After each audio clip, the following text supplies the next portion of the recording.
general nerdery. So I started talking to you on, I don't know, for Thursday, Friday, whenever I last saw you. I'm like, hey, what's our episode going to be? And you're like, oh, how about Empty Child and Dr. Dances? I'm like, oh, good. Good. In the middle of the plague, we're going to do an episode about a plague. I didn't even think about that part of it. But it actually ends up working out because now we get to talk about Christopher Eccleston's finest hour, as far as I'm concerned. I would agree. I would absolutely agree. Finest hour and a half. I just watched it. It takes about an hour and a half. Anyways, welcome to General Nerdery. We're your generals of nerdery. I'm Zach. I'm Tyler. And we're here because we like things. And in this case, specifically, Doctor Who, Christopher Eccleston, and Empty Child and Dr. Dances. But before we get to that... Before. Tyler, what have you been reading? We say this week, but we recorded 2 days ago. What have you been reading in the last 2 days? Yeah, so this time it's really easy because I did almost nothing but podcast stuff in between the last time we talked and now. So I watched the 1997 movie The Relic. It's a horror monster movie set in the Chicago Museum of Natural History, based on the 1995 novel the same name. Okay. I watched some Doctor Who, and I got outside for a little bit and played some Pokemon Go, and that's it. I have not played enough Pokemon Go lately. It is unreliable in my basement apartment whether it wants to know where I am with my GPS location. Let's see, what have I been doing? I had all of this and I immediately sat down. I bought lightsabers. Huh? I bought lightsabers. All right. There's a website called yeah, so that's the plan here in the talkie. There's a website called Ultra Sabers. There's another one called Saberforge, but I went through Ultra Sabers, which does hand-built lightsabers, or I don't know if hand-built, but like custom-built lightsabers that are durable enough that you can whack things with them. Yay. Yay for whacking ability. And I mean, it like lights up and it's got sounds and you can make all sorts of modifications and stuff. And Cece and I have been looking at these and talking about getting lightsabers for 5 years. I mean, as you may have noticed in this podcast about being giant fucking nerds, we're giant fucking nerds, and Star Wars is a big thing for us specifically. So we have Jedi outfits to wear to the Star Wars movies, and we've been looking at these and not doing it because it turns out that they're a lot of money and they're not the world's most useful item. Because they're not real lightsabers. But my buddy Malark, who I do my other podcast with, him and his wife bought some, and I was like, you know what? I'm getting married in like a week. This is going to be my wedding gift. Yay. And it was, because all of the wedding plans kind of went out the window of the way of global fucking pandemic. So, like, we told the guy that's there, he's doing bracelets instead of rings, but we told him, like, hey, take your time. We asked you to do a really fancy thing in a really short time frame. So if you need more, that's fine. Don't worry about it. The big ceremony's not happening till next year. But we're still going to get married. And since the big ceremony's not happening till next year, I got a little more funding than I usually would, and I sold off some comic books because I have so many comic books. I have so many. And used that money and bought us some lightsabers. Because fuck it. We're in the middle of a global pandemic, and I get to go marry this amazing person. So might as well have fun with both of those things, because none of our other plans were working out how we were, spending the last year planning. That's awesome. Hello. Apparently this is my therapy session about my wedding. Thank you for listening. No, that's really cool. So, damn. Now I want a lightsaber, but... Oh, I'll link you. I'll link it on our social media. Ultra Sabers is freaking sweet. It gets real expensive real fast. I warn you that. But, like, it's worth it. Is there anything super particular you had done with your lightsaber? We went with two of the more. We went with the single-bladed lightsabers, both of us, and we went with one of the more expensive lines because the starting price ranges anywhere from like $70 to $200. Okay. But we learned when we were like fucking around, and I mean, you can just spend easily an hour doofing around on the website looking at the different stuff, that the prices end up not being as wildly variable as the starting prices, because a lot of the more expensive ones come with a lot of the special doodahs built in. Mm-hmm. While on like the cheap ones are like, yes, I do want to include the thing that lets me clip it onto my belt, or et cetera, et cetera. Right. And then Cece chose a kind of bluish purple, like somewhere in between the standard blue and the Mace Windu color. And I went with one called Sunrider's Destiny, because I'm a giant nerd even for nerds. And Nomi Sunrider was a really sweet Jedi from comics I read as a kid. I'm on their website right now. I am going to find it. Yeah, it's kind of a bluish green color. Nomi Sunrider is from the comics Tales of the Jedi. She becomes the Jedi Grandmaster by the end of them. Her daughter becomes a Jedi Grandmaster. Her granddaughter becomes a Jedi Grandmaster. And Bastilla Shan, who is the Grandmaster in Old Republic, is also a descendant. So there's just like 4 or 5 generations of badass Jedi women leading the Order during this era. All thanks to Nomi Sunrider. So yeah, I'm getting her fucking lightsaber. That's blade color though, so that's okay, gotcha. Yeah, I could see how you could spend a long time on here already as I'm scrolling up and down on all of these things. Oh my god. It was originally intended to be a surprise that I was just going to pop up and be like, look what I got you! But then a friend, Malark's wife, was like, oh, we have some discounts if you want it. And Cece was like poking me, being like, hey, they have some 10% off coupons. Ooh. And I was like, okay, so I already had this planned.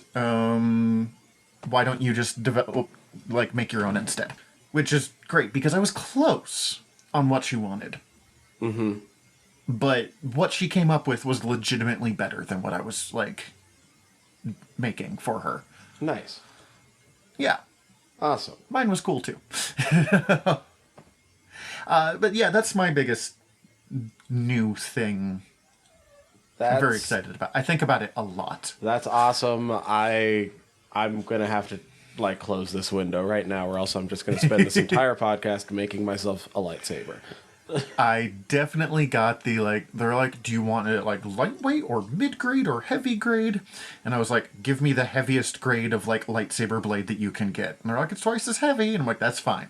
And Cece gives me this weird look. I'm like, oh, come on. Tell me we're not going to whack these against just, everything. I do not want to break these blades. Oh, wow. Oh, there's so many cool options. Oh, yeah, and there's double-bladed, and there's the weird, Kylo Ren ones with the extra, tiny blades that you're super gonna stab yourself in the leg with. Still so cool. A friend of mine found an Etsy page that does custom blades that can fit into these kind of lightsabers. So you can get, a katana-shaped blade, or, the Darksaber blade, or an axe. Okay. And I really wish I had not fallen down this rabbit hole of holy shit cool things that I really can't justify buying after this one. Right. Also, as cool as all these single-bladed hilts are, I'm not too impressed with the double-bladed. I just scrolled through them very quickly. Yeah, some of the fancier ones you can just get 2 of them and get a connector that can make a cool double blade. But for the most part, yeah. I've always preferred single-blade lightsabers anyways.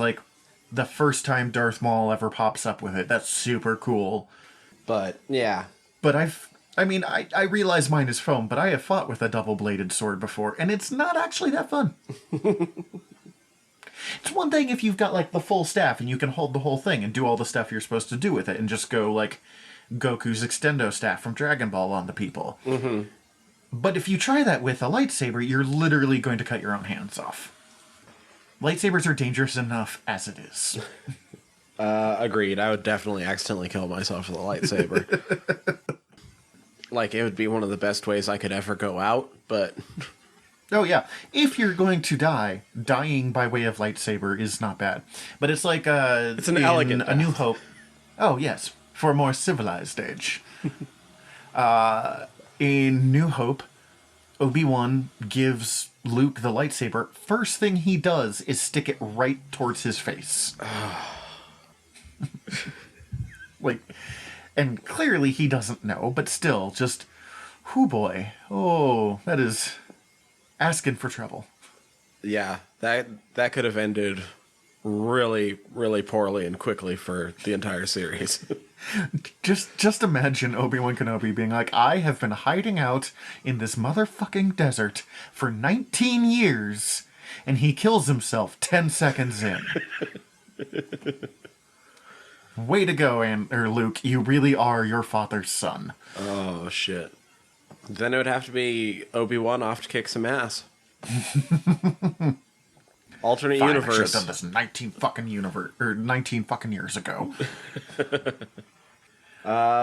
Sweet. You got any news for us today? I do have some news. We went over the biggest things already because we recorded 2 days ago. Someday we'll get back on our normal recording schedule. In theory, today is that day. In theory. I do have a few things, though. Mostly kind of smaller things, but... All right, that's fine. Denis Villeneuve has said when speaking with Empire Magazine that he spent an entire year working on the sandworm design for Dune. We still don't know what it looks like, but The I thought biggest that was thing I neat. learned, the biggest thing I learned from this is how to pronounce that guy's name. I think that's right. Another know way of for pronouncing sure. that guy's name. Oh god, we were recording yesterday on Art of Wargaming, and we were doing a bunch of German names. And it turns out I am really bad at German. I'm not sure how close I am, but I don't think I'm super far off. But to the point of your news thing, as opposed to my wild distractions here, I have trouble viewing the sandworms as anything other than the David Lynch sandworms. I mean, that's how they're illustrated on the books, even. That version is perfect. I do not blame him for spending a year, because if the sandworms look wrong, We're all going to Then- be pissed. yeah, then that movie is ruined. Like, we are watching this movie for a lot of reasons, but it's mostly the sandworms. Agreed. And I feel for the guy, because he doesn't want to just mimic the sandworms from the 80s. I get that. But if he goes too far afield, it's going to get compared probably unfavorably from the super cool looking sandworms from the 80s. So I'm curious. He says he spent a whole year working on this. I wonder how much of that is just like the tiniest little tweaks. It sounded like he was taking as many things into account as he could, including, I mean, the feeding cycle and everything of the sandworms is discussed pretty thoroughly in the books, so he actually tried to think about that, is what it sounds like. Thorough is kind of the best description of Dune in one word right there. Or fucked. Like the two options, and both are accurate. Yeah, there's no way you do a Dune movie, particularly by 2020, when it's had almost 60 years at this point, to become like the most iconic science fiction book out there, without it being a major passion project. So I am not surprised that stuff like a year for the fucking worms is a thing. And that's about it for that. Yeah, we're hitting all the sci-fi notes today. Let's see. There is a release date for the new Muppets miniseries that Disney is going to do for Disney Plus. I have not heard about this. What is this? July 31st. It's a 6-episode miniseries that is an unscripted, behind-the-scenes look of what it takes to make a Muppets streaming series. It's time to start the music. It's time to light the lights. Oh my god. It's time to meet the Muppets on the Muppet Show On tonight. Muppet Show tonight. Bum, bum, bum. Oh, we're covering all my favorite things, and I will be singing that song for the next 3 days now. Muppets in recent years have been very hit or miss. Yes, I watched The Muppets, just the most recent Muppet movie. Not the most recent, the second most recent. The one that the guy from How I Met Your Mother wrote. Right, that one was pretty good. Yeah, I enjoyed it. I never saw the sequel. I always meant to, and it just slipped through the cracks. That one had Tina Fey, so I was going to enjoy it. Like, the Muppets and Tina Fey together is such a good idea to me. Mm-hmm. I The heard it last was show they fine. tried was just kind of weird and sad. Yeah, I watched the first episode or two. I had moments I laughed at. I've mentioned it before, the mockumentary style is not my favorite style. Mm-hmm. And unfortunately, the best joke they had on the first, 2 or 3 episodes was where they made fun of doing a mockumentary style show. Right. And that was it. There is a sense of ennui to Kermit a lot, but I don't want tired, sad, rebound girlfriend Kermit. No. Like, there is a balance between, how sad you can make the frog and still make it entertaining. I'm thinking of Frank Oz. They asked him about it, and Frank Oz is very willing to criticize the people who do the Muppets once he quit. Mm-hmm. And they asked him about the one that we were talking about, just the Muppets. Yeah. And he's like, well, it was okay. It was very safe. And unfortunately, that's not what we ever created the Muppets to be. And he talked about it. He's like, the people who are playing the Muppets, the people who are doing the puppetry and all that stuff are on point. They know their shit. You should just let them do it and trust them, and you will get better product out of it. And I agree with that. Yeah. Because there is a little bit of rebelliousness to the Muppets that has been lost since they got sold to Disney.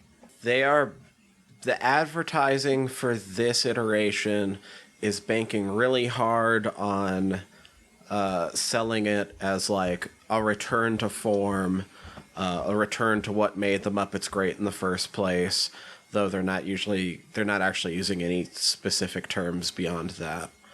We'll see. And it can be done. They did a bunch of Muppet shorts on YouTube for a while that were really good. And I think it was mostly just letting the Muppet actors play, and you only have to make a 5-minute clip.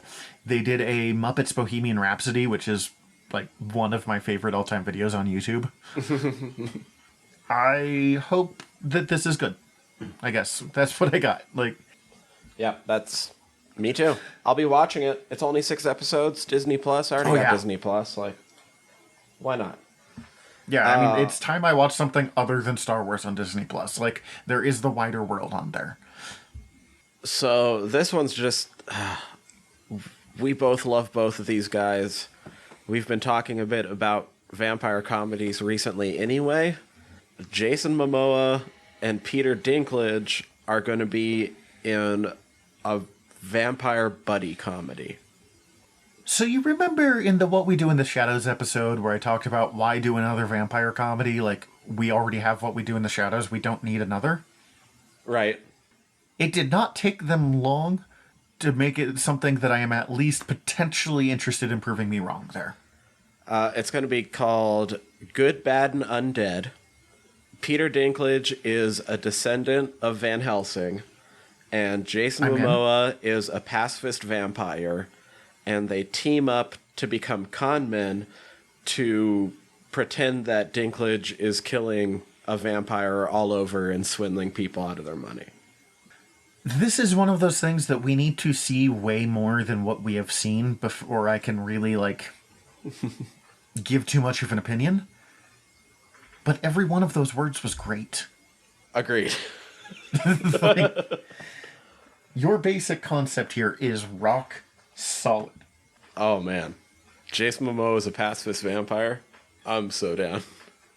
Well, and it's fun, because we mostly see Jason Momoa as, I mean, mostly because I don't watch a whole lot of movies. Baywatch Nights. Yes. Wait, really? Yeah, he was Baywatch Nights back in the day. Wow. I thought Stargate Atlantis was the old school reference I was going to make here. But we mostly see him as the kind of like tough guy, gruff barbarian character from Stargate Atlantis, or playing Conan, or playing angry pirate 90s Aquaman, or playing Khal Drogo.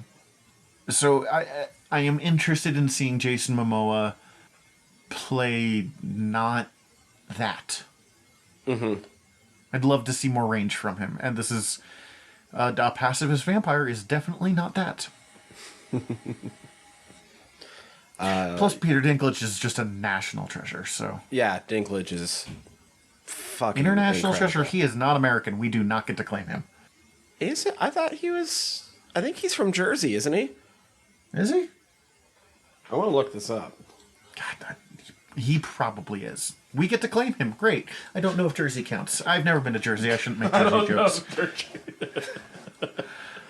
It's so easy to do, but it's like so unfair as someone who has not been there. Yeah, Morristown, New Jersey. Oh. I was just like, he's in Game of Thrones. He must be British. But no, now that I actually think about him at all, that is not the case. Okay, so here's a weird one. Sony is developing a Madame Web movie. Really? And they just tapped S.J. Clarkson to helm the project. She's done a lot of TV directing, and that's about it. I mean, some good stuff. Okay. A couple episodes of Jessica Jones and stuff like that, but... Okay, when we say a Madame Web movie... First of all, are they still trying to do like a Sable and Black Cat movie? I don't remember if that one... I don't know if anyone knows. They might not know right now. I just... Second question, when we say Madame Web, do we mean like crazy old lady that's hooked up in a weird web-shaped machine? Or do we mean the former Spider-Woman wearing a red trench coat wandering around being mysterious? That's also a great question. Okay. Because original Madame Web was, as I said, a crazy old lady who was wired up into a machine for reasons I never quite understood. And she called Spider-Man to come help her out because the Juggernaut was trying to kill her. It was a good story. They have never known what to do with Madame Web since. So they murdered her. And then they took another character they didn't know what to do with, the second Spider-Woman, because the first Spider-Woman had come back to prominence. And they're like, well, we don't know what to do with Julia Carpenter now. Why don't we have her go blind and get replace Madame Web as also Madame Web? And now it's the same thing, except she can walk and wears a red trench coat. I don't know. It's one of those that you might have more range to do things because nobody there's knows so little and about the cares. character. But also, the whole point of Madame Web is that she can see the future, and she describes the future in web motifs. That's it. That is everything. I do not see how to make a movie off that. Yeah, dude, I have no idea. It is also not my job to make movies. This is one of the ones that I will believe when I see it. If they manage to make a Madame Web movie, I will be there opening day to see what the fuck that even means. But I mean, if I'm gonna go watch Morbius, and let's be honest, I'm gonna someday go watch Morbius, I am definitely going to give time to Madame Web. Like, that sounds so much more interesting to me, just for the sheer what the fuckery of it.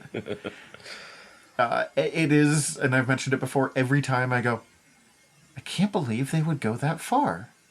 Like, I can't believe that's the character they would go with. They one-up me. I can't believe they, like, a Venom movie finally go. I can't believe a Morbius movie. I can't believe a Madame Web. I was sure that Prowler was going to come up before Madame Web did. Or Rocket Racer. Why do we not have a Rocket Racer movie? Why don't we have a Prowler movie? That's what I'm asking now. Rocket Racer and the Prowler. Bam. Give me $4 billion. We'll do this. I don't need $4 billion. I'll but I take 4 want million. it. So I could do that, and then do a bunch of other stuff. I would really quickly run out of money. But one of the things that would happen would be a Rocket Racer and the Prowler buddy comedy. Absolutely. Let's see.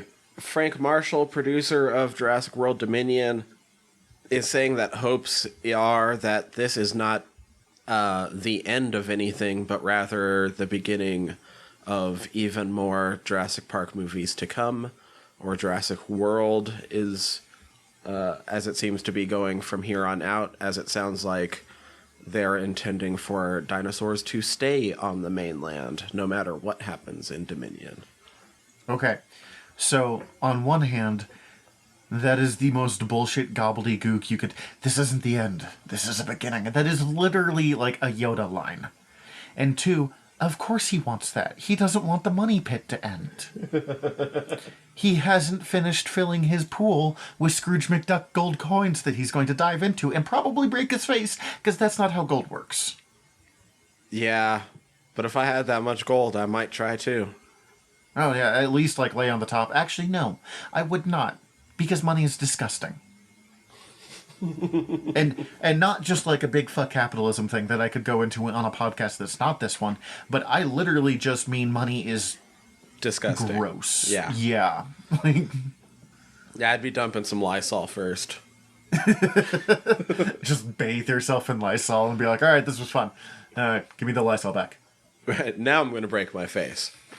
And there we go. Yeah. Ta-da.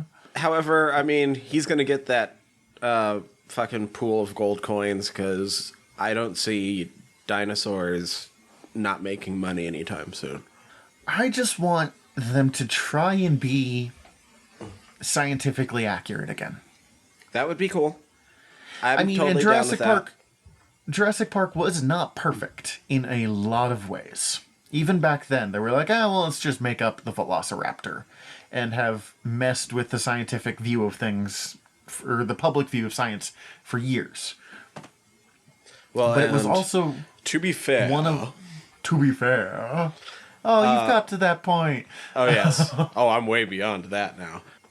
In the novel, they actually address that a little bit more, because even by the time the novel was written, a little bit more was known about the fact that, like, they were probably more feathered.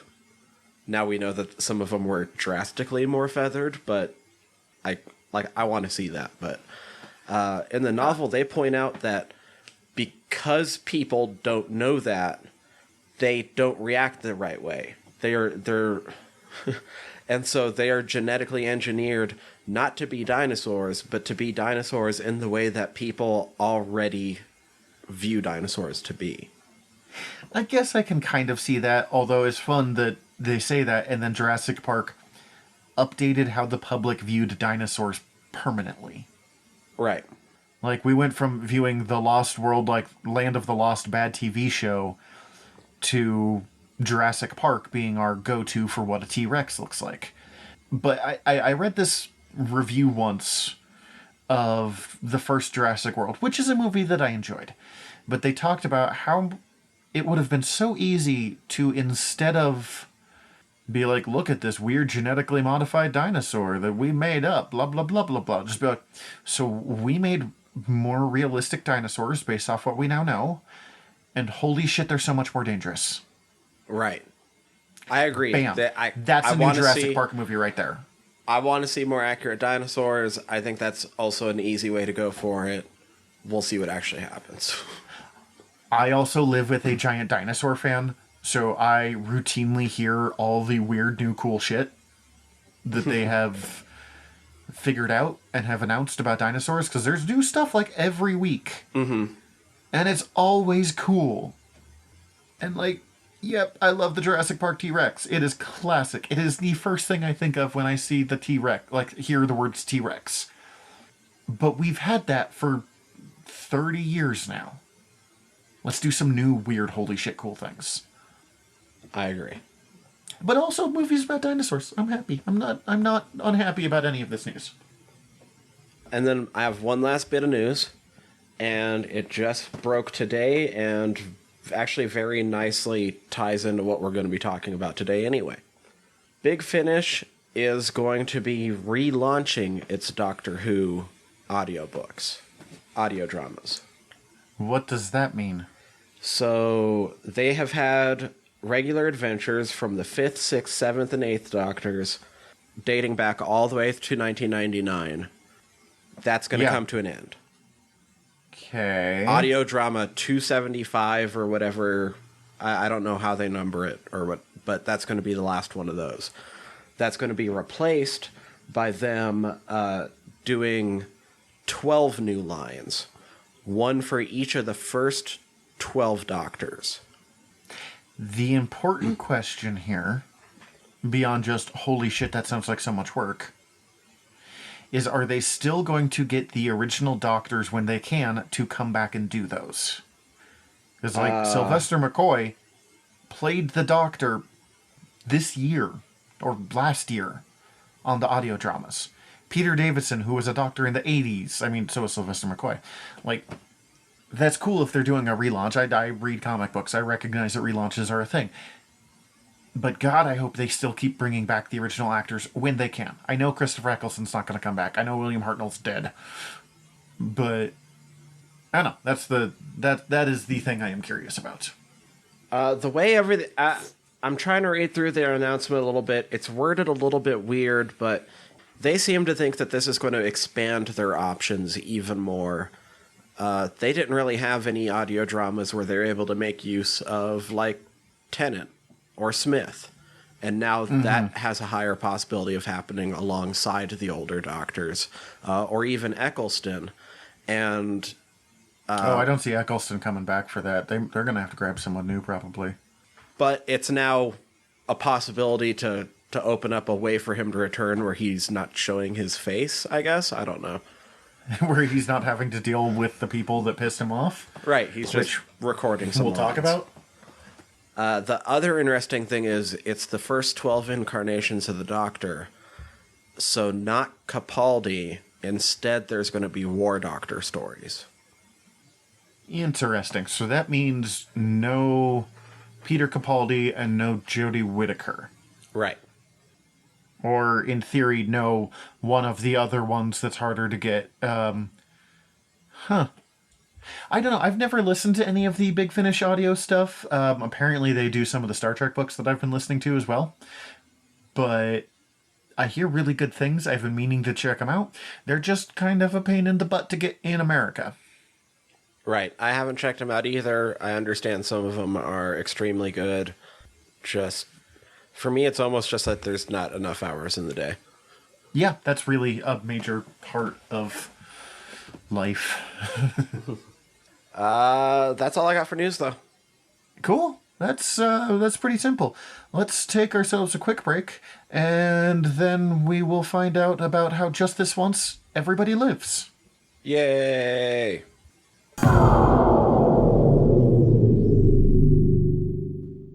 Are you my mummy? Yes. Yes, Tyler. Oh, well, that makes that easy. Here is the secret fact of it. I am, in fact, your mummy. I have always been your mummy. I will always be your mummy. I literally just watched this scene. I came home, watched these episodes, sat down to do this. Yeah, that's all I got. That ends the story really quickly. If you were to just let me know. This is some of the most iconic Doctor Who I think has gotten in the new series. Like, there's, the classics of, oh, look, it's the Daleks. Oh, look, it's the Cybermen, because people like those for some reason. Oh, look, there's the Master. That's like the big three. But when it comes to stories, the ones that people really seem to remember is this one and Blink. And of the Russell T Davies era, those are like the two huge ones. And honestly, as I was watching this, it was really interesting because I haven't watched Eccleston in years. I think I watched Rose like once, and that's been about it. And so I had all of my Doctor Who experience of the last couple of years is way later than this. 10 or 11 seasons later, which is, God, this came out in 2005, so this is 15 years old now. This episode's in high school. Let's just take a moment to look at it that way. And it was interesting to see how much Doctor Who has changed, and I was reminded of an interview with Russell T Davies, the guy who relaunched Doctor Who, and he talked about how watching old school Doctor Who was really cheesy, and how they were trying to do stuff really well done here, but he was still hoping that in a few years you would look back on it and be like, this is kind of cheesy.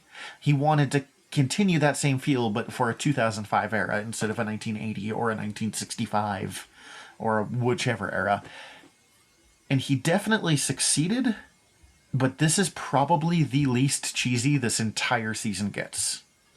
I agree. I was gonna say sort of to add on to that, like, I think he succeeds through most of this season, except for maybe this episode, which is the most timeless of the season. But even then with that, you still get bits of it. Jack Harkness in 2005 is very, look at this attractive man in 2005. There's, and that's not a bad thing. But introducing Jack Harkness, we talked about him in our last Doctor Who episode, where we said that in a lot of ways Bill was kind of a better queer representation because she's a little less of a stereotype of like the queer person who wants to fuck everyone. Mm-hmm.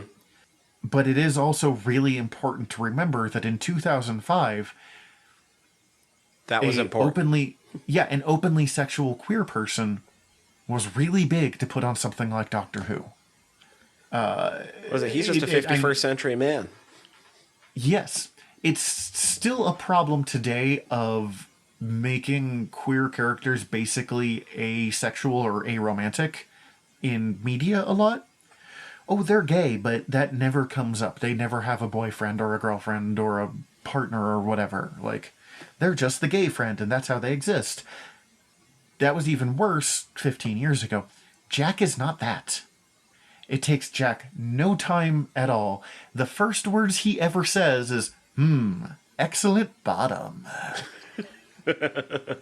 That sums up creeping Jack on quite a Rose bit, as too. she's like about to die.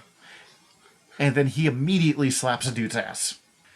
Jack comes in like a wrecking ball and makes no apologies for who he is. And so, yeah, well, there's a real argument that Bill might, coming from our, especially in my case, cis white male perspective, or just in your case, cis male perspective, we might not be the best person to judge who is the best representation of queer culture. But Jack was so important for that still.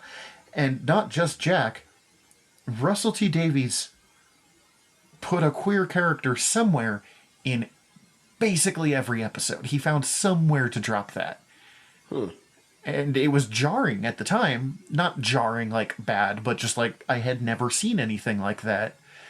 But as simple as the guy who owns the house, who has the like really good food that the homeless kids are stealing from, is sleeping with the butcher to get it. Right. That was the kind of thing that Russell T Davies loved to slide into this show that I don't see as much anymore. Which is funny because now the show gets so much crap for being, from terrible parts of the internet that I love to make fun of, for being social justice warriors or overly obsessed with representation. The show's way more subtle about its representation now. It just, has a female doctor or has a black lesbian character. Well, and these old ones are like, yep, gay sex is a thing. Mm-hmm. We're going to make jokes about it every episode. Every episode. And from everything I can tell about Russell T Davies, that's just how he lives his life. He is a very out loud gay man. So cool. But I'm glad you got to do this. And I'm glad that you got to kind of shape science fiction culture in a lot of ways for the next, 15 years. Yeah, because beyond Jack being important, if Eccleston wouldn't have done this season well, we wouldn't have all these other seasons of Doctor Who. Mm-hmm. Oh, yeah. There's apparently a thing of people being like, no, you can just skip the Eccleston season. And I do not understand that at all. Not one bit. I don't get that. This was not my first episode of Doctor Who, of like the new series, but I remember specifically watching this one. My first one was the weird fart aliens that took over. Oh, Boomtown? The one right after these? No, the ones right before these with the weird fart aliens. Oh, They crash a ship into Big Ben, yada yada yada, pig aliens. The name of the episodes aren't super important. Those are the ones. World War III. Yes. I had no idea what to expect. I didn't know this was a continuation of Doctor Who at the time. I was just like, okay, who? I didn't even know what Regeneration was until I finished this first season. And that first episode, I'm like, well, this is kind of goofy. And by the end of it, I was sold. And then these ones came on, and I was just like, holy shit, look what Doctor Who can do. Yeah. As far as New Who goes, I started in on them in order. So Rose was my first. Rose is okay. It was the end of the world that really hooked me, where I'm like, oh, the second episode of the show, you're going to show me the end of Earth. That's some out there sci-fi thinking, and you have my attention. But then it was these two episodes where I was like, oh, this show's amazing. I get you now. Rose was a good intro to who Rose is. A good intro to how this person found the Doctor. The end of the world showed how brave they were willing to be. And then the other episodes did a good job of just setting up the feeling of these two characters together. This is where they showed the risks they could take, not just as we're going to blow up the Earth, but the emotional range they could do with these characters. And I find it eternally tragic, as amazing as David Tennant is, as amazing as the David Tennant-Billie Piper combination was, it's eternally tragic that we only got 3 stories, so 5 total episodes, with 9 Rose and Jack traveling together. Mm-hmm. Because that was such a good combination of the characters all together. Similar to my love of 12 Bill and Nardole, but in completely different characters. Right. How would you characterize the Eccleston Doctor as compared to the others? Raw. The Doc is damaged in this one. And you get that from the very first episode. He is hurt when he gets angry. He gets really angry really fast. He's not as mopey as Tennant could be. Tennant was the master of looking sad in the rain. That's not how Eccleston rolled. Eccleston, and the whole thing is so kind of brilliantly done, because when we imagine the Doctor, we imagine kind of a kooky look. David Tennant always had the really tight pinstripe suits, basically. The Matt Smith looked like a young man dressed as an old man. Fezzes are cool. Yes. I literally did not know when I first started watching this in 2005 that regeneration was a thing. I didn't know this was the same Doctor. I had just seen the Tom Baker Doctor. So I thought, big scarves and teeth and curls. And so I was so... At first I was like, man, I'm really disappointed by this costume. But the U-boat captain look is what they call it here. It is a subdued look for a subdued Doctor. He has just survived the Time War. And I noticed this more, I think, watching this after having not watched it for several years, but having seen Capaldi and the War Doctor and everything he went through. His costume is still very similar to what the War Doctor wore, but it was much more simplified. It was much more stripped down. This is the Doctor who was rediscovering who he was after being a soldier, which is the antithesis of what the Doctor has been his entire life. And I agree with all that, and just want to add on, to me, the big word you mentioned already, I would have described him as being damaged mostly. And he's trying to find something new to hold on to because he thinks he just ruined everything he actually loved. But on top of that, it's so much more than that, because it'd be so easy to turn this into, like, sad boy grimdark doctor, with everything we just talked about, of raw, damaged, kind of broken man. But when Christopher Eccleston brought out the joyful side, the goofy side of him, you got a very rounded doctor that you don't always get with doctors. And I don't have a single doctor that I have a complaint on their choice of actor. You know, there's been bad writing, let's be honest. Doctor Who, as we've discussed, you get good plot, good characterization, or good special effects, but you never get all three at the same time. This episode might actually break that rule because it required so little in the way of special effects that even the stuff that was kind of hokey wasn't jarringly terrible. Hokey. It was good for the time. Yeah. The smile that Eccleston gets when he's really happy, when he is surprised, when he has stolen Captain Jack's squareness sonic gun thing and replaced it with a banana, is infectious. When he smiles like that, I find myself smiling like that, which was... it balances out the, like, insane rage that he gets when he first encounters a Dalek. Oof. That's a pretty emotional moment, too. Yeah. That's a great moment from that episode. Everything Maybe not an overall super great episode, but... It had some good stuff, but yeah. Terrible American accents throughout that entire episode. Everything this doctor feels, he feels strongly. Which was an interesting way to introduce the doctor, because it'd be so easy to have introduced him as, you know, the lonely god that he's known as later. But we get, instead of the lonely god, we get the oncoming storm, which is a term that he's used, that I think first appears in this season. And it is everything about the storm. Because that's the Dalek term for him, the oncoming storm.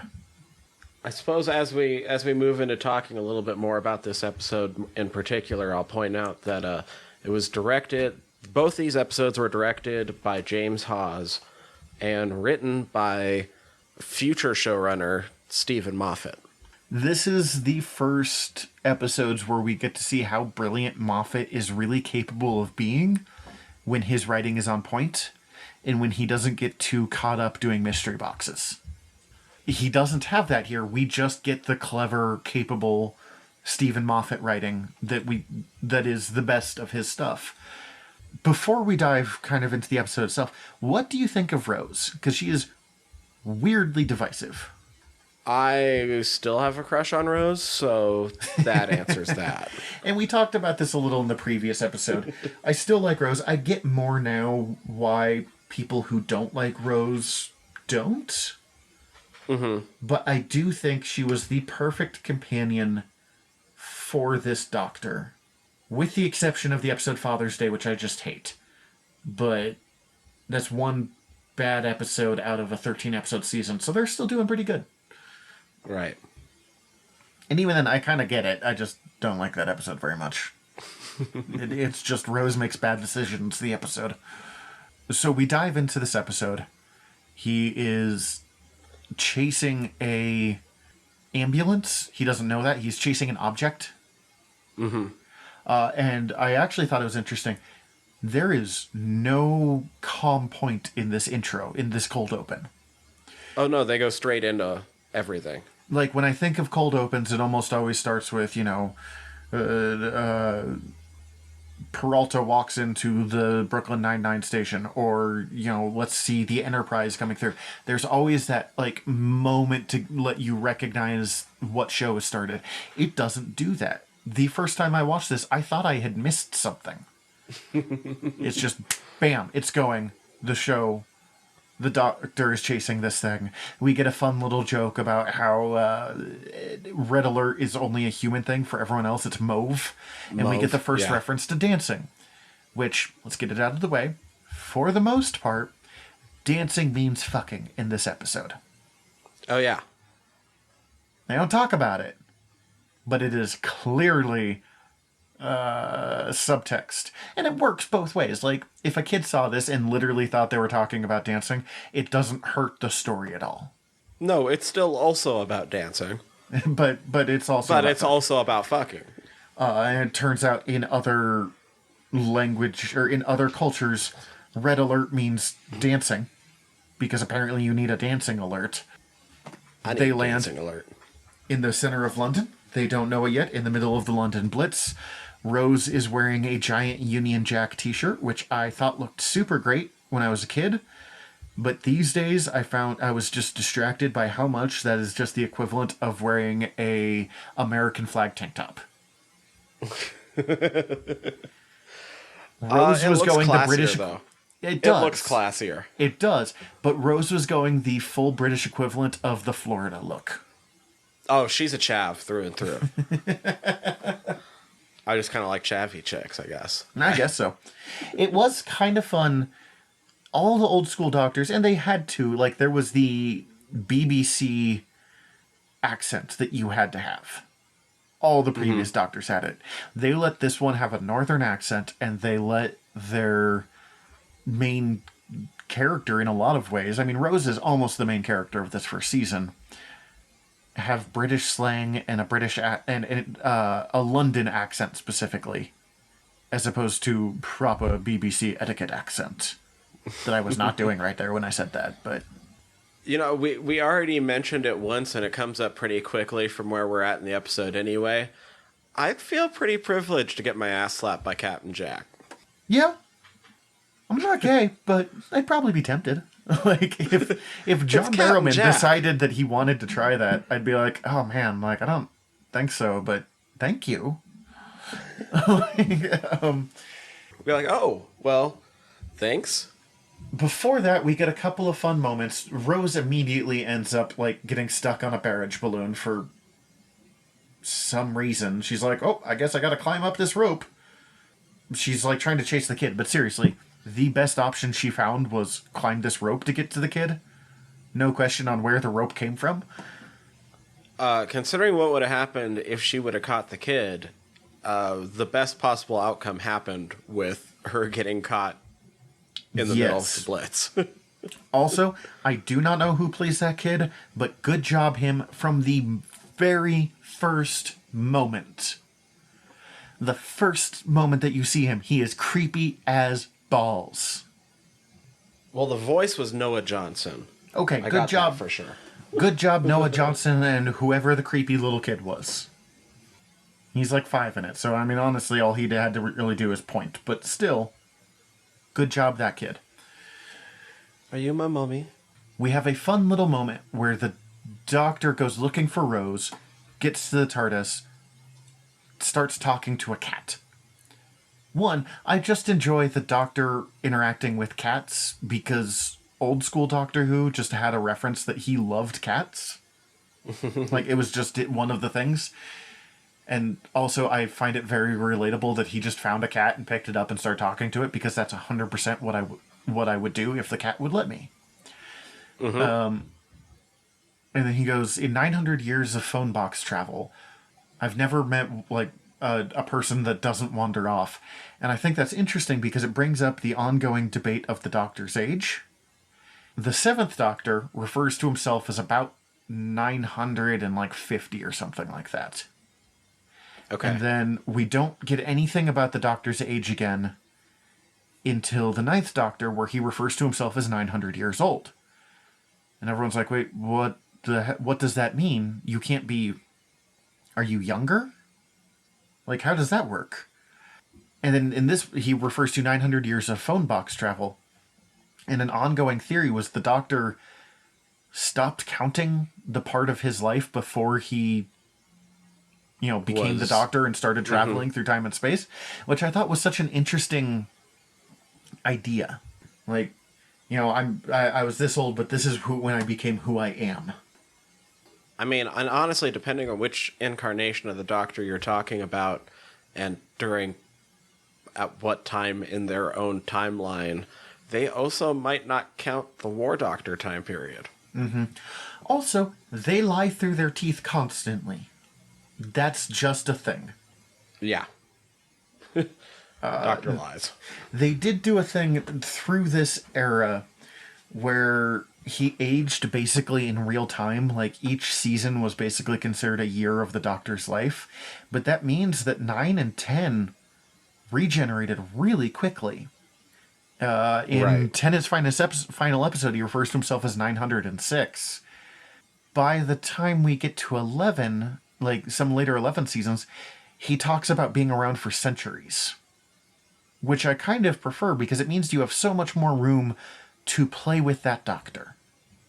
Be it Which in, we might get in the Big Finish stories. yeah, but be it in comics or other stories, I don't want to know the Doctor's specific age, but it is. I want each Doctor. I want the idea that we're not getting the Doctor's whole adventures, but we're just getting glimpses of his adventures through life. I had kind of forgotten how much like really dark comedy pops up in this episode. Where he starts asking for, like, has anyone seen an object falling from the sky? And everyone starts laughing, and he's like, what? Like, and then you realize it's the middle of the London fucking Blitz. And not as dark, but it was still got a little bit of a laugh out of me when he runs into the kids and Nancy, and he's just like, oh no, this is brilliant. I can't decide if it's Marxism in action or a West End musical. Oh my god. And both. I would watch a West End musical about Marxism in action. This is also kind of fun as a history lesson in some ways, because as Americans, we know that the London bombing things were a thing. Germany bombed London just constantly. We know that.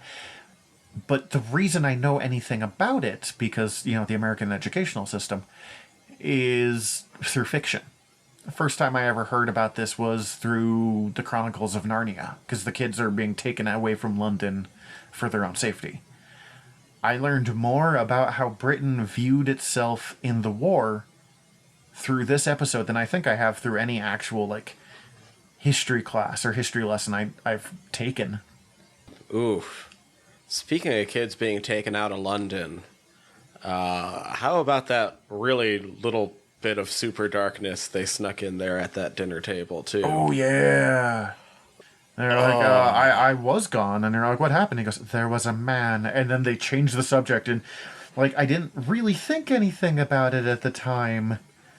But I definitely, like, today I was just like, oh, holy shit. Yeah, right, dude? Oh, kid. Oh, buddy. Oh, that just got really fucked up real quick. Whew. Yeah, and we don't need to really go deeper into that, but it is interesting to watch stuff that I watched a bunch as a high schooler, because I am catching things that I might have recognized was a thing, but I'm really, like, registering what that means now. Right. How did you like all the Spock references? I enjoyed it. I definitely enjoyed it. It is... So on one hand, I love it because, Spock, Star Trek always makes me happy. On the other hand, I kind of wish that anytime they wanted to reference science fiction, we could go beyond just, oh, look, Spock, but also Leonard fucking Nimoy, so I get it. Like, there's a reason the Spock is as iconic as it is, and it's because Nimoy knocked it out of the park every time he played Spock. Every time. Yeah. I did notice, especially going through it and, like, taking notes and shit, that it's kind of clever how she keeps bringing it up in a way to be like, oh, I know that Jack isn't completely who he says he is. He doesn't get the Spock reference, so now I know he's not in, like, a realm that I know for sure, that sort of thing. Mm-hmm. And I get where she's coming from on this one, that she wants to see some cool sci-fi stuff. And I mean, she's seen a lot of cool sci-fi stuff, but she wants, Scam the Planet, Mr. LaForge. Mm-hmm. She wants to see some Geordi and Data crap. Or Spock, as she puts it here. And she doesn't get that from the Doctor, who is so blasé about everything. Because the TARDIS has sensors that could have figured it out. But he's like, I want to go in the bar. Yeah. Let's walk in. And that's fun, but it does have to be, like, every once in a while what your expectations are, and then you get the Doctor instead, and you're like, oh, okay, this is great, but, like, give me that sci-fi shit. Did you ever watch much Rick and Morty? I've seen like 3 episodes. There's an episode where that same sort of thing happens, where Morty keeps like, we keep doing this and this and this. Like, I want a proper sci-fi adventure. Like, bring me on that. And then it just goes horribly, terribly wrong when he gets his wish. But anyway, I know you've already mentioned it. Fuck, the empty child is so fucking creepy. Yes, I was actually wondering this from your point of view as someone who does watch a whole lot of horror movies. I list The Empty Child as one of the creepiest things Doctor Who ever does, and Doctor Who is really good at creepy when it wants to be. That might be one of the big things that keeps me coming back to Doctor Who, is because a lot of its better sci-fi stories build the tension by using just straight up horror elements. Yeah, the pacing is much more sci-fi horror a lot, but then they toss in zany doctor comedy. It's a really interesting blend of a show. Blink does that to a really good effect, actually. Well, and you were talking about when we did Pilot of how you said that was better than most horror movies you reviewed. Midnight does a good version. That is the creepiest episode of Doctor Who I've ever watched. And this is another, it's really well done creepiness. You're not sure what's going on. Visually, gas masks are always pretty creepy. When you throw it on a kid, kind of double that. Like, it's high marks for me all around. It's a good, properly creepy setup. Which almost makes, as it goes into the Doctor dances and how he deals with all the patients in the hospital. That's exactly what I was about to bring up. It just makes it even better. Like, it makes it even funnier. You have that great end point, and you're like, oh shit, what's gonna go down? Like, this is creepy. And then go to your room, and then immediately again, referencing him being like, I'm really glad that worked. Those would have been terrible last words. But that's just, like good, clever sci-fi. That's clever sci-fi, that's clever writing and characterization. Mm-hmm. And all of this fits. Rose wants, as we said, she wants tech. She wants Spock. She wants, like, classic, capable sci-fi. But one of the things that I enjoy about this episode is showing how much better the Doctor is than all of the, like, professionals. Yeah. Jack would have died at any point here. I mean, and Jack's not really a professional, but he's still a professional. He's a time-traveling con man. Yeah, you have to be kind of professional to be able to pull that off. And we know he used to be a time agent. Like, there is the professionals of Doctor Who, in which we never really see. But the Doctor is so much better at it, and he does it as much as he can without killing people. He does it without guns. Mm-hmm. His sonic is a screwdriver. And, like, they make fun of it, but it also saves the day 4 or 5 times after that. Like, making fun of it in this episode is one of the best times of making fun of it, too. Whoever looked at a screwdriver and thought, ooh, I wish that was a bit more sonic. Like, what if you have a lot of cabinets to put together? Yeah, were you ever bored? This kind of brings us to, as in our very loose following of this episode, the really nice moment of the Doctor and Rose hanging out together while Jack is fixing his teleporter for them. Mm-hmm. And you get a blasé answer from Rose at first, and then you get why do you trust Jack? Because she trusts him immediately. Even after learning he's a con man, that doesn't really bother her. And her answer of, he's like you, but with dating and dancing and all that stuff. And it's very clear that Rose is being like, hint, hint. Like, that. By the way, I would jump on that sonic screwdriver. And the romance subplot was always there in 9 and Rose, but it became so much strong. It became almost too strong in 10 and Rose sometimes. Mm-hmm. Where the Doctor had healed enough that he could do that. But it was a nice moment of letting them deal with that a little bit without being, like, punching you in the head about it. And also, it was just a way to talk about the Doctor was largely portrayed as an asexual being in the original series. There was at one point a rule that there is no hanky-panky in the TARDIS. And this was a, like, hey, that might not be true anymore. Right. So one of the things I noticed about this episode, and I kind of feel like most of Doctor Who, the people he runs into in the episodes fall into one of two categories. They're either completely helpless without the Doctor, or they're actually pretty competent. They just are out of their league. Yeah. And I we like definitely the know ones... which one she is. Yeah. Well, and I was going to say, like, Nancy is entirely competent. She's amazing, especially in the second half of this episode, of this two-parter. Yeah, when she decides to do something about it. I mean, she is completely unqualified to deal with alien warships and all that stuff. But his line, and it kind of traces back to seeing how the British view themselves and view that era of their history. But his line of, like, amazing.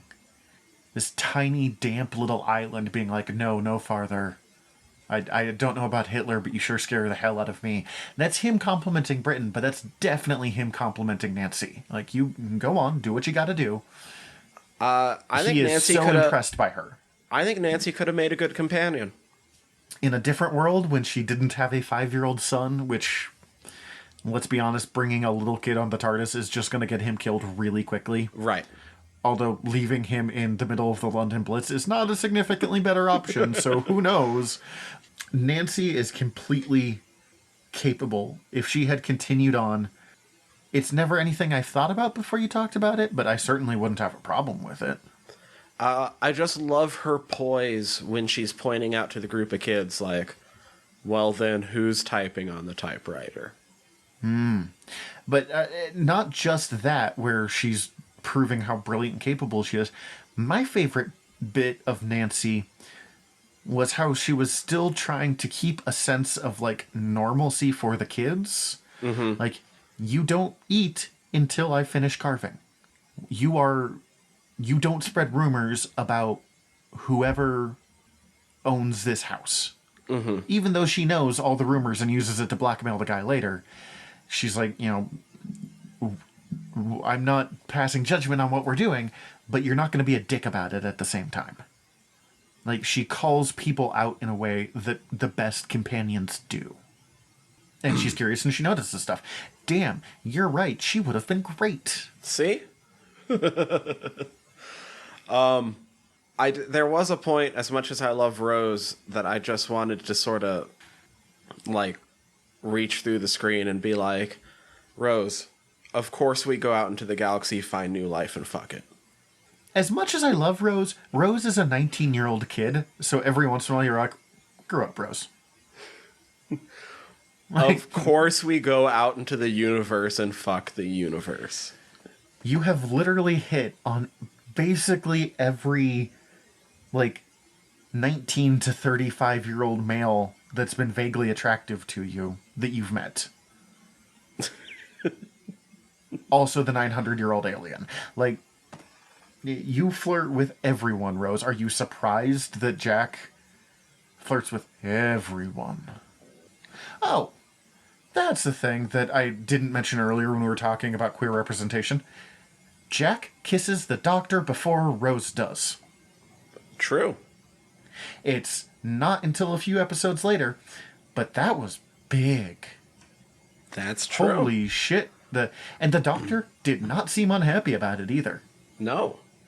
Like, it's like, yeah, that's pretty good. You're pretty good at that. Like, I thought it was kind of entertaining how much Pompeii gets brought up in this episode. And then they go to Pompeii. And Pompeii's a big deal in a weird way, too, because Capaldi. Yeah. Tennant and Capaldi and the time-honored tradition of hiring someone to be the Doctor who's already been on the show somewhere and just being, like, weird about it. Mm-hmm. Not just Capaldi. What's her name? Karen... Karen Gillan. Yeah, she's one of the... Karen Gillan was also in that. She was one of the Prophet girls. Yeah. Yeah, that episode was prophetic. Hey. But with all those ties, I thought it was kind of funny how they kept bringing it up, just on, like, a meta level. What I was thinking about is this is the third World War II episode since the new series started. I mean, it's the first of them, but they also did the World War II Daleks episode, and they did Let's Kill Hitler. And I realized that the war took place over the course of like a decade for Britain. But I like to imagine, or I was enjoying imagining while watching this one, that all 3 episodes took place on the same day. Oh, just bounced all around. I love that And yeah, idea. the Doctor is just in 3 different places on Earth at the same time, dealing with different shit going on. Oh, I love that. That's my headcanon now. Congratulations. So, as we move towards the end of the episode, there's a couple things. This episode in the past has definitely got my feels going towards the end when, as you referenced at the very beginning of the episode, everyone lives. This time around, I had something else hit me beforehand where... Okay, tell me about that, and then I'll say my thing. As I was sitting there, I was like, oh, I've never cried at this part before. And Rose just doing what she can to give Nancy that little bit of hope. That's a very well done moment. That's a strong performance by Billie Piper right there. And just like, I'm a Londoner. I was born here 50 years from now. Ish. Ish. Yeah, it's a big deal. Mm-hmm. That is... I mean, you have to imagine, that's like Pearl Harbor for us, but over the course of like 2 years of this happening. This isn't just one moment in time. This is them enduring... I don't know, in some ways it might be like what we're going through right now, of months or years of enduring a terrible thing and figuring out how to have life continue on the whole time. Well, and I think that's where it hit me. Like, I can't even describe how it would feel if a time traveler came from like 10 years from now and was just like, oh yeah, don't worry about it. We get through it gets this. on. Yeah. Yeah, that's a powerful moment. What I thought you were going to say before my thing I was about to say about Colin Baker is the moment it is probably the best acting Eccleston gives in this entire 2-parter, which, as I said, is the high point of his career already, is when he is seeing if Jamie is going to be alive again, and he's like, just this once. Mm-hmm. Just let me have it this one. It gives me chills. He is feeling that so strongly. Oh, it's so good. Every moment of that. But then the everyone lives, everybody. It is the best writing. In some cases, it's the best moment. Colin Baker, who played the 6th Doctor, so he played the Doctor for 2 years, described that scene as his favorite moment in Doctor Who. It's such a good moment. It's everything that the Doctor's always hoping for, and he hardly ever gets. And it makes it that anytime he does have an Everyone Lives episode, I get excited for him because I remember this episode and I remember what a big thing is for him. And Russell T Davies, who was running the series at the time, has talked about how he'll get like 5 pages through a script and be like, I haven't killed anyone in a while. I should probably get on that. So giving him these episodes makes it all the more powerful. And it leads to one of the best moments. Oh my god, I love the woman coming up to the Doctor after Eccleston's like, I think you're going to find that everyone's recovered. And it's like, my leg's grown back. Oh, there's a war on. Are you sure you haven't miscounted? Just like, he's already so confused about what's going on, and he has to try to write off that. Also, the guy who played Dr. Constantine, I think they said his name was, which is great in a different respect, but... Because it's supposed to be Constantine. Just going to point that out. Yeah. Is the moment where he talked about how he's way back when he's like, before the war started, I was a father and a grandfather, and now I'm neither. Oof. And it was a very small, short moment, but it was powerful. Mm-hmm. There was real pain in that guy's voice that I was very impressed by. Oh, phenomenal episodes through and through. Mm-hmm. I honestly don't have any significant critiques of it. Like, there's parts that are cheesy, but it's Doctor Who. I know that going in. There's really brilliant moments. There's kind of over-the-top stuff. There's really subtle things. this is one of the few exceptions of, I basically get all three as long as I take into consideration that the CGI is 15 years old. Yeah. And, like, his ship still looked good. It was just, like, literally the only thing was the tractor beam looked pretty goofy. Oh my fucking god. Jack tractoring back just for an extra second. Just to compliment the shirt. Yeah. That's classic Jack. Fucking Jack. The bit where he keeps asking for an escape pod. Yeah. He's like, we could put an escape pod. There is no escape pod. I see your problem. What if I get in the escape pod? There is no escape pod. What about under the sink? And they're like, no. And they're like, I didn't feel it this time because obviously I knew the doctor's coming to save him because I've seen this episode like 400 times. But that I remember that first one, there was a real sense of urgency the first time I watched this, being like, oh crap, like, is Jack gonna die? Like, there's a TARDIS. Are you not saving him, Doctor? Because you should go save him. And then they do, and then we get him as a companion. And I mean, there's a push to bring Jack back as a regular companion now. Like, No, I'm all for that. But I'm thinking about the fact that when he comes back, like, suddenly the Doctor goes from Rose having to lead him dancing to being like, oh shit, never mind, I could dance. You're gonna hit on Rose? Well, I guess I better get my shit together. Well, not just that, like, Rose is like, I think Jack wants to cut in. And he's like, yeah, but with who? Yeah. That's a good way of doing a gay joke. Mm-hmm. Because you can make a joke about a character who is very loudly queer. But, God, I always feel weird using the term queer as a straight white man. Like, I'm always like, I promise I'm not slurring. But you can make that joke because it is a joke about, being gay, but without it being condescending to anyone. It's not, at least I don't think it is. It's not rude to anybody. No, he's just saying, yeah. I know exactly what I'm doing right now. And he's almost flirting with Jack a little bit by doing it too. By being like, totally look, I can also dance. And the alternate title for this episode is The Doctor Fucks, as we already... Also, that look that Jack gives them while they dance around the TARDIS is that clearly he wants a full-on throuple situation to go on here. Oh, absolutely. Like, 100%. He wants to take them both down. Oh, yeah. God. Welcome to this classy episode of General Nerdery. As soon as Jack was in the episode, it was going to get this classy. We knew this. Oh, man. And Jack is always like that. One of his first lines in Torchwood, which is just, Jack was so popular he got his own TV series and they were able to go full sexy. I mean, there was the orgasm alien in Torchwood. Have you seen that show? I have not watched any Torchwood. It's super goofy, but it's way more like adult. One of the aliens they have to take down feeds off orgasm energy. Oh. Yeah. As you do. Yeah, as one does.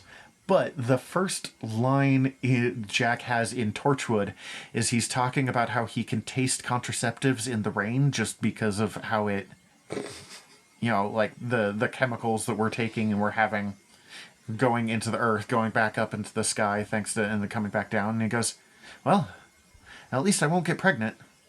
Never want to go through that again. Or in a few later episodes, they see Jack shows up naked on TV and he's like, ladies, your figures just went way up. Jack is kind of bringing sex and chaos onto the TARDIS in a way that it never has since. All right, so while we're on Jack, Uh-huh. One more thing, just because I don't want to wait to have to talk about it with some other episode. Jack as the face of Bo. Oh, damn. Oh, I mean, I knew before I watched that episode that was a thing, because you have to remember this is 2007 in this story. So, like, streaming was not a thing yet. Mm-hmm. Netflix was still primarily DVDs. If you were a fan of something and it was hard to get on a regular basis, like Doctor Who sometimes was, you would watch clips on YouTube to survive. But I remember watching that clip where they reveal that Jack is the face of Bo and just being like, holy shit. Because before that, you'd always been like, well, they've mentioned the face of Bo several times. Why is this a big deal other than we like this puppet? Yeah. I mean, And then yeah, you find face of out Bo's that great. And then you find out that the face of Bo is Jack. And one, I have so many questions. Jack, how did you become a giant head? But you also find yourself re-examining everything and rethinking about every moment that you've seen the face of Bo before that. And I found myself looking at the face of Bo puppet and being like, it kind of looks like John Barrowman. Yeah. Like the cut of the chin is there. And I'm sure that was not on purpose. But Because you Barrowman can wasn't you e- can convince yourself it was, though, if you need to. Part of me wonders if like Russell T Davies was just looking at the face of Bo puppet, which I'm convinced he kept in his office because he clearly loved it, and was like, "That looks like John. I have an idea." Yeah. Yeah, what if Captain Jack finally morphed to match his ego? And then they drop it and never, really bring it up again. But we know Jack eventually will never be able to die and will live for millions and millions of years. So they don't have to ever talk about it again, and there's still room for it to be true. Yeah. Although I'd be so happy if the face of Bo came back in a new season. Oh, that would be so fucking wonderful. Like, he goes, we'll meet again one final time, but it is implied that they've met several times. And I know that's because it's Jack, but we could also just do... There's been other times in between that haven't happened yet. Yeah. Because things can happen in between that haven't happened yet because it's Doctor Who. Yeah. Wibbly wobbly timey wimey, man. That's all we need. I don't know if I really have much more to say about the episodes, though, other than they're amazing. I'm just so happy that you picked it because it was so good to go back to this era and get, as I said, the bits where you get every bit of Eccleston's range. Because you don't get that in, I think, any other Eccleston episode. Which, again, there's only 13 of them, so it's hard to do. But we get funny Eccleston, we get angry Eccleston, we get inspiring Eccleston. And it turns out I really needed that right now. Yay. And as you said, it was the stuff I wasn't expecting to find strong, that felt so strong this time. That's awesome. Yeah, I fucking love these episodes. What do we got next? Recommendations? Do we have any recommendations? Yeah. Let me re-bring mine back up. I had it up, and then things happened. All right, I will dive into mine while you look that stuff up. I have 2 recommendations for you today. They're both comic books because I'm me. The first one is Manhunter by Archie Goodwin and Walter Simonson. Walt Simonson later becomes huge for a run on X Factor, for a run on Thor where he creates Beta Ray Bill. He is one of the greatest comic book artists of all time. And Manhunter was actually a backup in Detective Comics. Like, they're like, all right, Detective Comics is 40 pages at the time. Batman takes up 32. We need 8-page backup stories. And it is a character who had existed in a couple different forms throughout the time of DC Comics. And they brought all of these different characters who were named Manhunter together and made this secret cabal that was trying to take over the world by cloning the original Manhunter, and he has to go around stopping these clones of himself from, evil secret spy organization.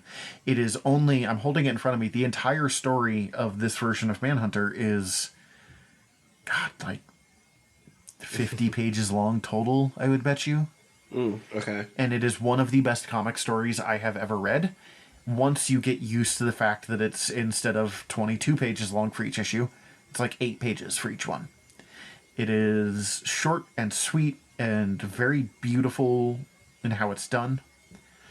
And it's not the deepest thing I've ever read, but it's just so well made. And then the other one, I have Quasar by Mark. I'm going to mispronounce this name. I'm sorry. Mark Grunwald. Okay. Grunwald was a major Marvel writer in the 80s and early 90s until he died. To the point that it was in his last wishes that his ashes were mixed into the ink of a comic print run Oh, shit. of one of his books, of Squadron Supreme, which he considered his magnum opus. He also did, I believe, the longest running Cap run under a single writer of all time. Damn, okay. Like 12 years or something like that. Yeah, that is a long time on a single character. And Quasar was a character who had been appearing in his books back and forth for years, originally known as Marvel Boy, as someone who inherited what are called the Cosmic Bands. And he had this idea for a fun little space adventure story. And no one really thought too much of it, and it kept not happening because it was a new character and there's so many other things you can be doing. Instead, it was kind of a risk. And he finally had earned enough pull in Marvel that they're like, sure, man, you can do your Quasar book. And he'd been very carefully making ideas for the book and not stealing them for other comic writing, because that's a common thing you do of, oh, I had this idea, it was great.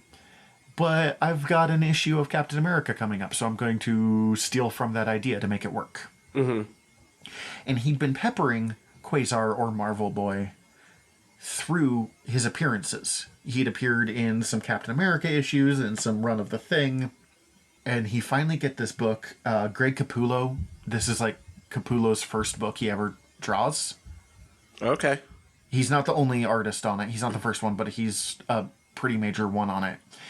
And it is just a classic Marvel cosmic book. It takes place on Earth. You have all of the classic pathos of trying to figure out your place, trying to balance your real life and your fake life. How do you do romance? How do you deal with your family when you're a superhero? But you also deal with the fact that you have been chosen to be the cosmic protector. That the Kree are trying to steal your stuff. That there is a great evil that Eon, one of the most powerful beings in the cosmos, is assigned you to fight. It went on for 80 issues, and then Quasar's rarely been used since then. He got killed in Annihilation, which was a giant bummer. And I don't know if it was just because this character of Wendell Vaughn had become so tied with Mark Grunwald that no one else wanted to fuck with that. But it is one of the best Marvel runs I have ever read. They've released 3 or 4 volumes, I think, and he was a member of the Avengers for a while, and he comes up in a book called Galactic Storm, where it's the Avengers get stuck in a battle, or in a war between the Kree and the Shi'ar, which is the 2 most warlike creatures in the galaxy. Oh, the goddamn Shi'ar. Yeah. What do you got? Have you figured your stuff out? Yeah. I just wanted to make sure, even though I know these names by heart, I wanted to make sure they were in front of me just to lessen the chance of me fucking up somehow. After last week's episode, our 2 days ago's episode, and everything we were talking about, I kind of feel like this should have been the recommendation to be tacked on to that episode, but I was already pretty fucking set in what I wanted to recommend for that one, based on the fact that I just wanted to end on a happy note. Yeah. I don't give a shit this week. So this week we're going with Arkham Asylum, Serious House on Serious Earth. Grant Morrison and Dave McKean? Dave McKean. Grant Morrison was getting set to take over some of the other main Batman titles, but DC wanted to do kind of a smaller book to ease him into it and get the audience a little bit more acquainted with him. And on the other side, with Dave McKean, this happened right before Sandman happened, and they did it to give him more legitimacy going into that project. This is one of the prettiest and creepiest Batman stories I've ever read. Very heavily influenced especially the first Arkham game. Oh, yeah. One of the major parts of this book is you're reading the notes of the founder of Arkham Asylum and watching him go insane. You find those same notes in the first Arkham game. That was my favorite, like, Little tie-in. I search out loved quest. that. Yeah. I loved that. I have heard interviews with Grant Morrison where he has described it as being canonically one of Batman's nightmares.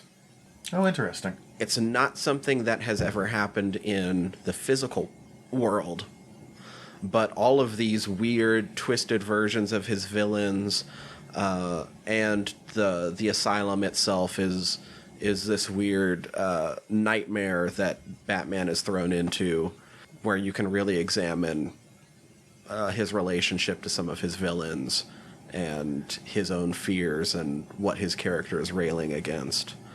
I know they originally wanted Joker to be way kinkier in this, and Right. they wouldn't let it happen. Like, he was going to be, like, all in fetish bondage gear. Yeah, he's coded gay in it anyway, but they were going to go like a lot further with it. That never This happened. was shortly before stuff like The Filth and Invisibles, where Grant Morrison had a lot of fun being on some of the kinkier side of the late 80s, early 90s.